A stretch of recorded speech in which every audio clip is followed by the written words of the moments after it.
mientras realiza sus actividades al mediodía.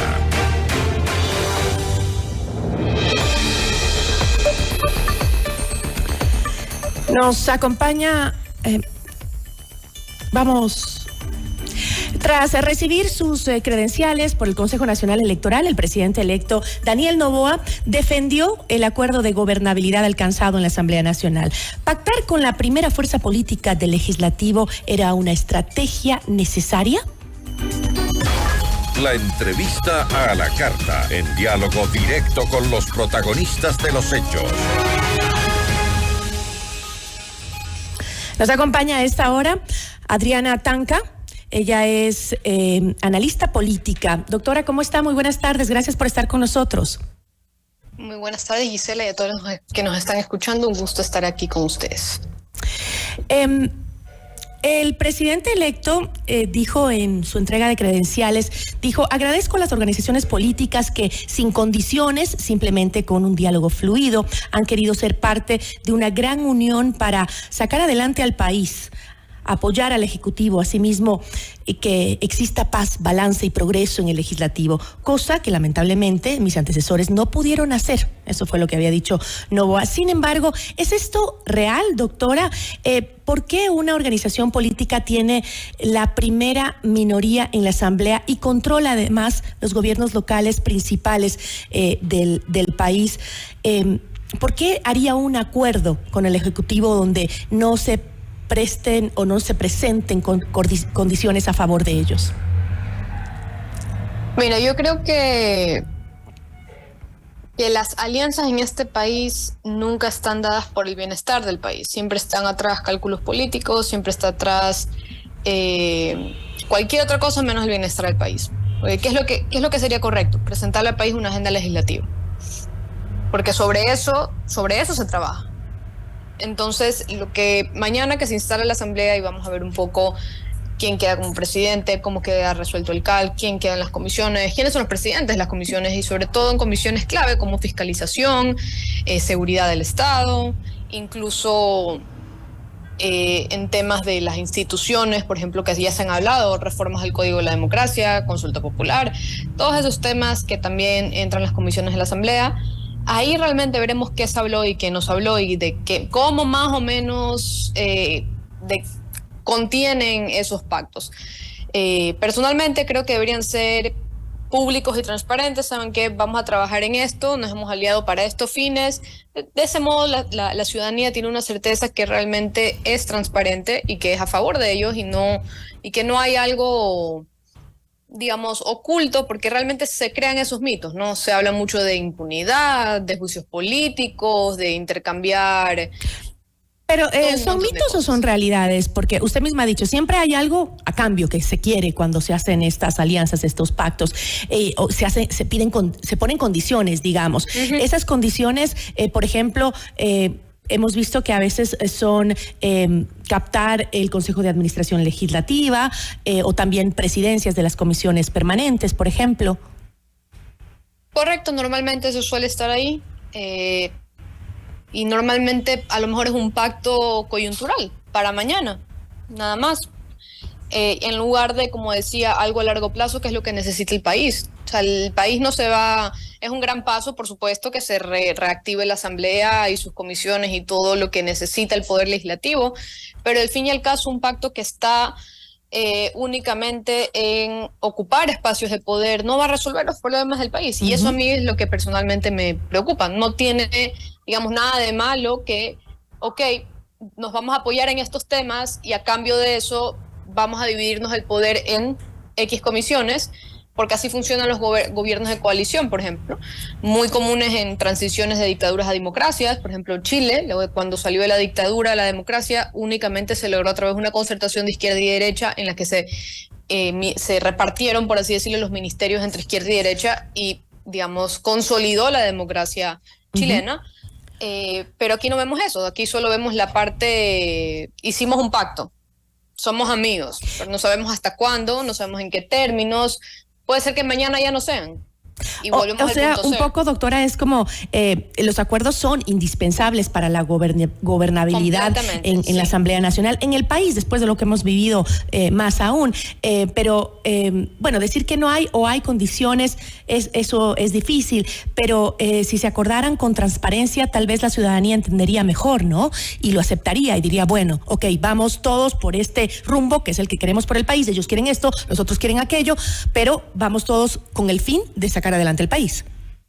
Correcto, y es que en la ciudadanía existe mucho rechazo a este tipo de herramientas democráticas como son los diálogos y concertaciones, justamente porque en Ecuador nunca han sido a favor del país, siempre son un reparto de poder e incluso a veces ni siquiera son frontales con las alianzas. Hay algo que aquí sucede muchísimo que son las coaliciones fantasmas, y esto es, nos odiamos en público, no nos damos las manos en público, pero trabajamos por debajo de la mesa, ¿no? Entonces, todo eso le genera desconfianza a la ciudadanía y es aquí cuando se empiezan a elaborar estos mitos que pueden ser verdad, que pueden ser mentira, pero finalmente terminan minando la credibilidad del sistema político en general. Entonces, sí, un gran paso sería algo público y transparente, y eso, ojo, no garantiza que no hay una repartición de poder por detrás, que no hay algún chanchullo, no garantiza absolutamente nada y quizás de eso jamás nos vamos a enterar, pero por lo menos están diciendo nos vamos a unir a partir de estos ideales o a partir de estos objetivos y vamos a tener los votos en la Asamblea para llevar a cabo este proyecto de ley que es necesario para el país.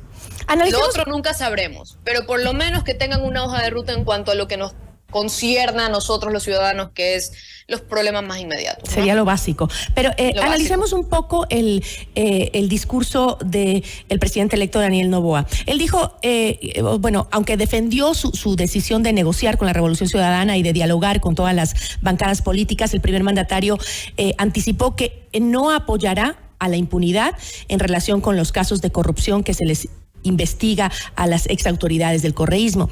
Este proyecto, dijo, se ha caracterizado por ser de paz, de progreso, sin condiciones para dialogar, donde la única línea roja es que no hay líneas rojas para conversar, pero sí tenemos líneas rojas en el accionar.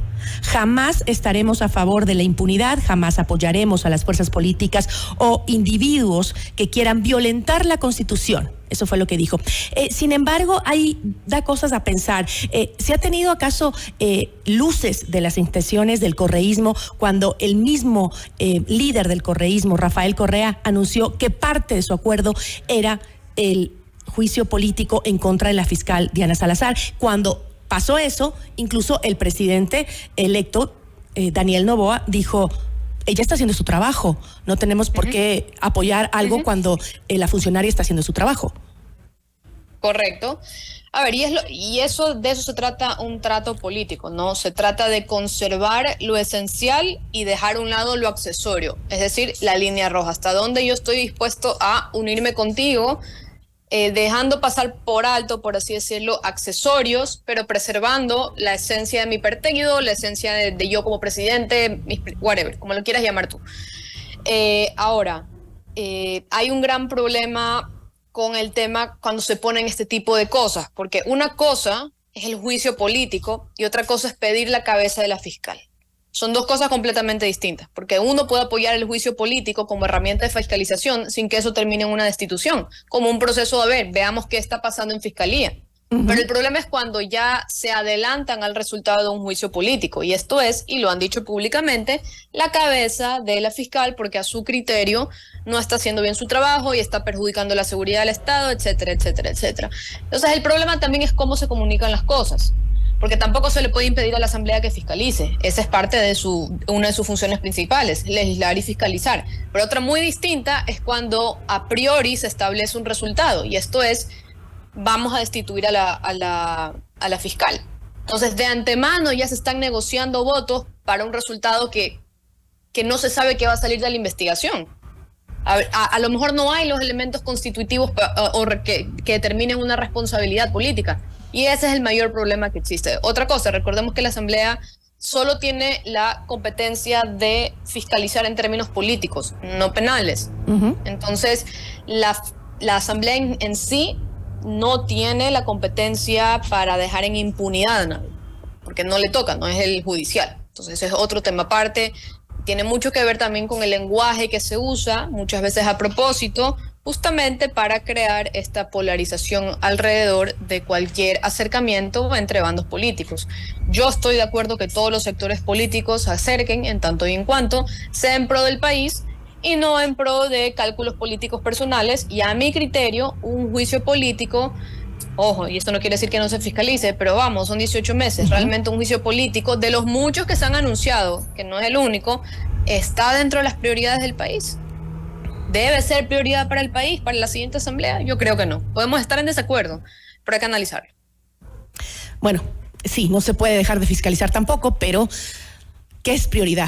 Eso es lo que hay que analizar. Creo que eso es lo primero que tienen que entrar a decidir dentro de la asamblea, ¿no? Ahora, el discurso del presidente fue, también cree usted, un mensaje a Construye, por ejemplo, de que al decir que no va a caer en el juego del correísmo y el anticorreísmo. Yo creo que sí. Porque, y es cierto, y tiene razón, y él llega a la presidencia con una narrativa muy fuerte o hablando mucho de lo nuevo, y parte de lo nuevo es justamente salirse de ese clivaje electoral y hasta social, porque no solo funcionan elecciones, del correísmo y el anticorreísmo, porque ya sabemos que no todo anticorreísta es bueno y no todo correísta es mal, y viceversa. No todo lo que viene del anticorreísmo necesariamente es bueno, y viceversa, ¿no?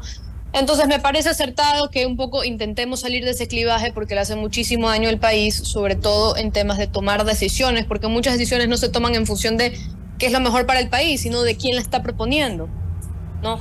Entonces, de que si la propone el correísmo o un sector político que a mí no me gusta, entonces no la apoyo y ni siquiera hago el esfuerzo de hacer observaciones al proyecto de ley para que sea mejor. Entonces está muy bien que se quiera salir de ese clivaje, pero ojo, todo tiene costos políticos, todo. Y hablando de costos políticos, por ejemplo, si bien este pacto ha llamado mucho la atención en el país, esta no es la primera vez que se da o que el correísmo intenta unirse al Ejecutivo, ¿no? En 2021, el presidente Guillermo Lasso intentó también levantar un acuerdo con el Partido Social Cristiano y el correísmo, y también iba por el mismo camino para que Kronfle llegue a la presidencia de la Asamblea Nacional. Sin embargo, como algunos acuerdos del presidente actual Guillermo Lasso, ese también se cayó.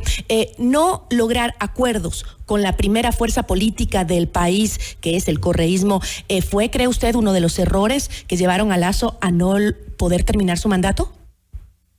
Uno de varios, porque nuevamente, cuando fue este acuerdo que no llegó a hacerse, se cayó básicamente por el círculo rojo, por este círculo rojo que es muy pequeño, que es muy radical generalmente en la opinión pública, que condenó este acercamiento. Nuevamente, yo rechazo cualquier tipo de pacto o acercamiento que tenga que ver con cálculos políticos, porque al fin y al cabo temas personales o temas de venganzas políticas al ciudadano no nos interesan. Entonces, yo creo que un grave problema de ese acercamiento fue la poca transparencia que hubo alrededor de aquello, ¿no? Entonces, creo que esa es una lección que el nuevo presidente electo debe de aprender, que en lugar de permitir que en la opinión pública se implanten estos mitos, porque nuevamente nunca sabremos realmente qué se conversó, nunca sabremos realmente con seguridad de qué se trató eso. Son cosas que podemos especular. Entonces, por eso es importante, y eso es algo que debería, digamos, entender el presidente electo, que entre mayor transparencia sobre los acercamientos que se hagan, es mejor, porque de esa manera él también puede manejar la narrativa, ¿no? Y esto es lo que hemos conversado y punto. De esto hablamos. Y no hemos hablado de impunidad ni nada, porque yo como presidente, yo no puedo intervenir en la justicia, y si alguien tiene prueba que estoy interviniendo en la justicia, pues es una causa, puede ser una causal de destitución.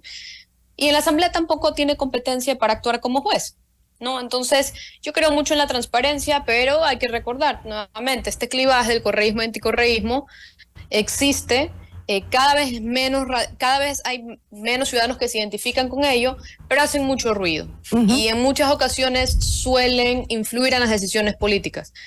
Y el presidente tiene que saber que si hay un acercamiento formal, y esto es que digan formalmente nos estamos uniendo, no que asumimos que, sepa que eso va a tener un costo político y sepa que probablemente la bancada de Construye lo va a ver mal y que puede también perder esos votos. Entonces aquí viene un ajedrez en ese clivaje. Bueno, mañana veremos un poco cómo se movieron las fichas ahí y cuáles fueron los acuerdos, ¿no? Y si se hicieron o no, transparentemente. Al menos para ese día.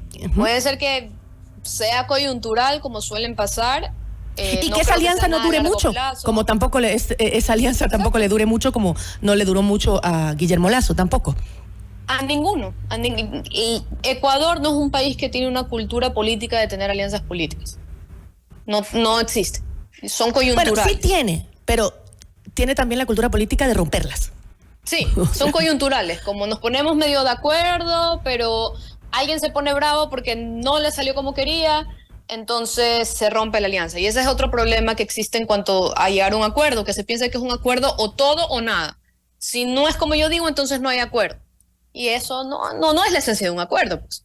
También hay muchas cosas de la cultura política, de nuestra clase política sobre todo, que está muy marcada por esas ganas de imponer y también por un canibalismo político que no permite que estas alianzas sean duraderas, que nos beneficia a todos, nos da algo de estabilidad.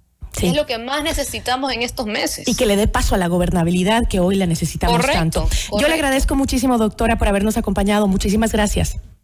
Encantada de estar en este espacio, que tengan una linda tarde. Igual para usted. Ariana Tanca, analista política. Notimundo a la carta.